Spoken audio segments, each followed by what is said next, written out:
Moi je connaissais Typo grâce à l'option média justement, notamment. J'étais déjà allé plusieurs fois sur le site, mais c'est vrai que le fait de participer à la rédaction, à la réalisation d'articles, etc., ça permet de le découvrir plus en détail et découvrir voilà, un média jeune qui est quand même nécessaire et qui permet de se forger un avis critique. Donc ça c'était très intéressant.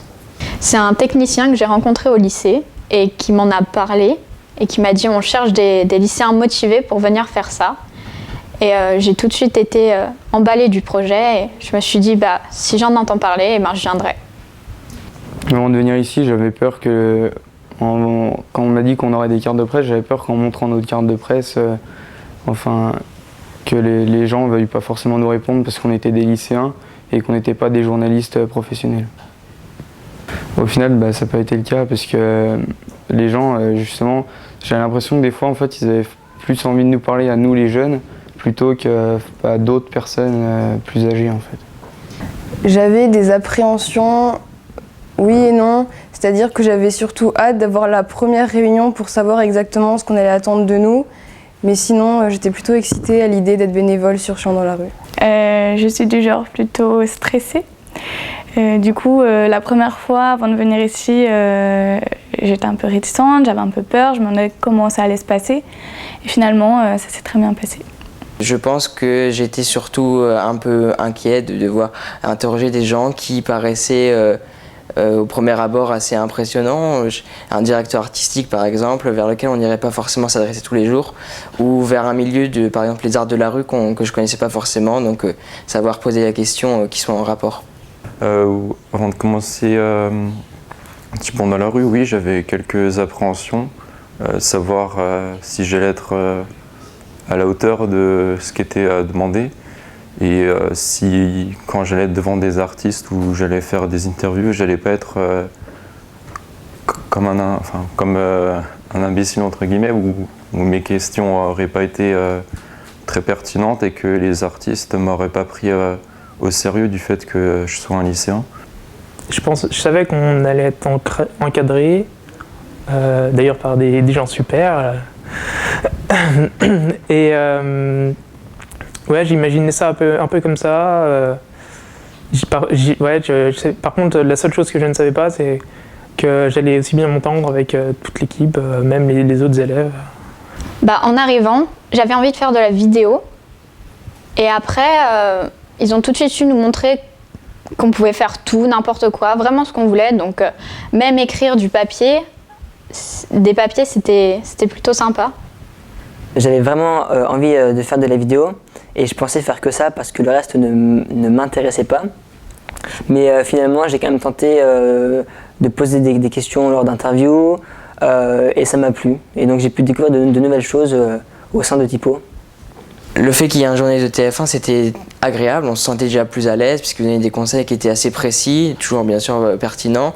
Après c'est vrai qu'il était assez rigoureux, mais c'est bien aussi, c'est important pour progresser parce que sans remarque on n'avancerait pas. Mais c'était surtout une figure plutôt rassurante pour moi. C'était très intéressant de travailler avec Antoine quand même. Oui, il nous racontait ses exploits de journaliste et puis c'est quand même un peu la classe avoir un journaliste de TF1 avec nous quoi, qui travaille avec Harry Roselmack tous les dimanches sur 7 à 8. Déjà avant qu'on commence à écrire les articles, il avait fait tout un travail de nous expliquer les cadrages, etc. aussi, comment fonctionne une interview, il faut angler. Donc il nous apportait beaucoup de connaissances. Il m'a apporté vraiment une méthodologie au travail de presse et vidéo, notamment sur la partie du montage, qui m'a vraiment permis de progresser là-dedans. C'est quelqu'un qui a su très bien nous encadrer, parfois en étant un petit peu dur, en nous remettant correctement à notre place. Mais je pense que sans lui, on aurait été beaucoup moins sérieux. C'est vrai que c'était un peu l'image de l'autorité, en tout cas pour moi. Il nous a montré que si on voulait vraiment avoir de vrais résultats, il fallait faire un travail très très dur, mais qu'au bout du compte, on était vraiment fiers de soi. Ça nous a permis d'apprendre énormément, notamment sur le métier de journaliste reporter d'image, parce qu'on n'a pas forcément l'occasion d'en croiser comme ça. Donc moi j'ai appris énormément d'Antoine.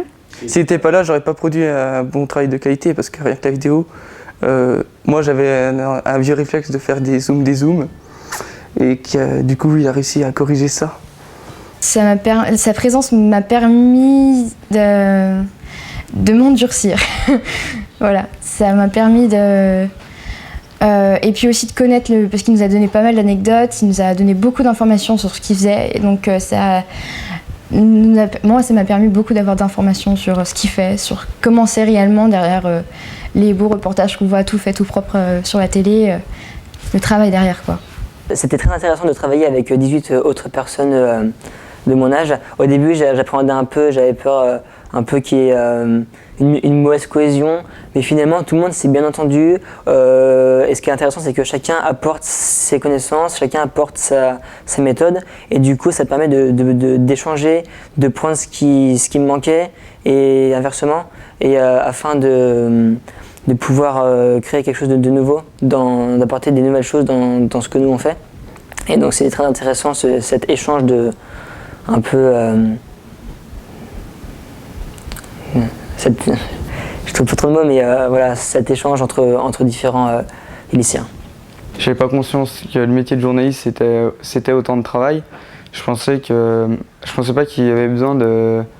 Par exemple, quand on va faire un reportage, je pensais pas qu'il y avait vraiment besoin de passer une journée pour faire un montage, par exemple, sur un reportage qui a duré une demi-heure, 1 heure, alors que derrière, on passe quand même toute une journée entière à avoir le reportage final. Le travail en groupe durant cette semaine a été, pour ma part, je trouve très bénéfique parce que on a tous des avis différents et j'ai travaillé avec des personnes que je connaissais pas forcément au début de la semaine et on a toujours eu des avis différents sur comment mener le reportage, si on faisait un reportage vidéo, quoi filmer, quoi filmer, c'est plus. Et on a toujours réussi à se mettre d'accord. C'était un échange sur qu'est-ce qu'on fait, qu'est-ce qu'on garde au moment du montage, qu'est-ce qu'on garde pas. Là, on sentait qu'on avait une vraie responsabilité, rien qu'avec la carte de presse. Quand on arrivait devant des artistes, on fait bonjour, on est typo, journaliste, on montrait la carte de presse. On voyait qu'ils avaient un autre regard, que leur regard changeait. Quand on approchait, ils disaient tiens, des jeunes qui veulent avoir un avis dessus. Et quand on montrait la carte de presse, ils font ah non, c'est carrément des journalistes, ils sont intéressés par ce qu'on fait, ils vont parler de ce que je fais. Il y a eu beaucoup d'émotions, c'était fatigant parfois aussi. Je pense que les échanges qu'on a pu avoir avec les compagnies ou avec les autres acteurs du festival étaient intéressants. Et la rédaction des articles, ça a été parfois difficile et long, mais je les ai toujours finis. Et après, c'est gratifiant de voir quand c'est publié en ligne. On était tous motivés, je pense qu'on a produit du bon travail, des un peu moins bons, mais globalement c'était bien. Et ouais, je me suis investi à fond, autant que je le pouvais. Donc on faisait des grosses journées. Au final, je suis crevé. Et ouais, c'était une belle expérience. Ce qui m'a plu, c'est l'écriture, parce que j'aime bien écrire, je suis très scolaire comme élève. Et ce qui m'a plu aussi, c'est travailler en groupe, parce que je suis très individuelle. Enfin, j'ai mes idées et j'ai du mal à accepter parfois celles des autres. Et je sais que par exemple pour mes études supérieures, j'aurais besoin du collectif, j'aurais besoin de faire avec. Moi, je suis arrivé donc seulement au milieu de la semaine, mais ça a été 3 jours intenses, très agréables, en variant donc justement les déplacements, les montages à l'intérieur, et surtout pouvoir créer donc des relations entre les différents journalistes, et donc voilà, se créer justement un réseau comme ça, c'était agréable. Ça m'a appris à aller plus loin que juste me passer de ce qui est le plus simple, de me surpasser un peu pour aller faire un travail de meilleure qualité. Avant, j'avais pas beaucoup de considération pour le journalisme. J'ai toujours eu des professeurs qui ont critiqué ce métier, notamment mes professeurs d'économie qui s'amusaient tout le temps à descendre les articles de journalistes. Voilà. Et là, d'avoir rencontré notamment Antoine, d'avoir moi-même été journaliste entre guillemets pendant pendant 5 jours. Et je me suis rendu compte qu'il y a un réel travail derrière, que ce qu'on fait c'est un travail sérieux. Je me suis rendu compte que j'aimais beaucoup le journalisme, que j'aimerais en faire mon métier. J'ai fait de très belles rencontres et je pense que ça m'a permis aussi d'aller plus facilement vers les gens, par exemple vers les compagnies, aller interviewer les gens. Au début j'avais un peu peur et finalement après ça allait mieux. De voir que le journaliste c'est vraiment quelqu'un qui doit s'adapter à toutes les situations. Même s'il fait un programme d'avance, il se dit aujourd'hui je vais essayer de contacter cette compagnie-là, ces gens-là, je vais essayer de les faire venir en plateau, etc. Il est tout le temps confronté à des imprévus.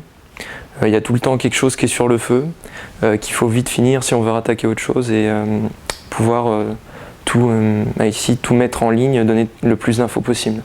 Ça m'a beaucoup plu d'aller à la rencontre des gens parce que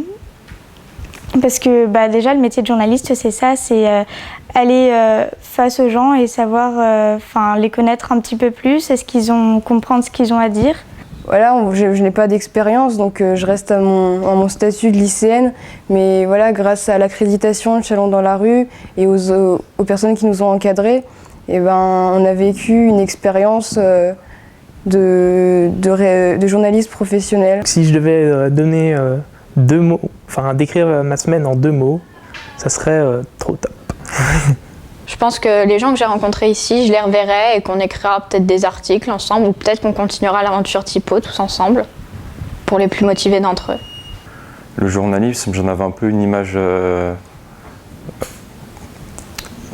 pas parfaite, mais ça, un peu quand même. Et du coup, ça m'a montré que que le journalisme a quand même quelques désavantages.